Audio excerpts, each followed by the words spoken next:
সোমোৱাৰ অভিযোগো উত্থাপিত হৈছে। পৰৱৰ্তী বাতৰি বাঘ নিধনৰ অঘোষিত প্ৰতিযোগিতা চলি থকাৰ মাজতে এইবাৰ কাজিৰঙা আৰু নামেৰি ৰাষ্ট্ৰীয় উদ্যানত নিধন হৈছে দুটাকৈ দুষ্প্ৰাপ্য ঢেকীয়াপতীয়া বাঘ। অন্য বাঘৰ সৈতে যুঁজি কাজিৰঙাৰ অগৰাতলী বনাঞ্চলত মৃত্যুমুখত পৰে এই প্ৰকাণ্ড ঢেকীয়াপতীয়া। আনহাতে নামেৰি উদ্যানৰ মাজেৰে যোৱা জীয়া ভৰলী নৈৰ পাৰত উদ্ধাৰ হয় আন এটা ঢেকীয়াপতীয়াৰ উৱলি যোৱা শ।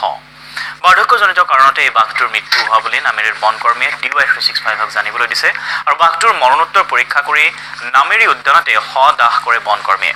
কাজিৰঙাৰ বাঘটোকো মৰণোত্তৰ পৰীক্ষাৰ অন্তত নলনী বিলৰ পাৰত দাহ কৰা হয় বাঘটোৰ শদেহ।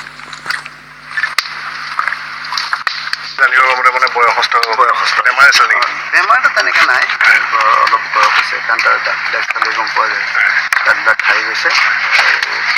আজি অলপ দিনৰ পৰা সেইখিনিতে ঘূৰি আছে বাঘটো।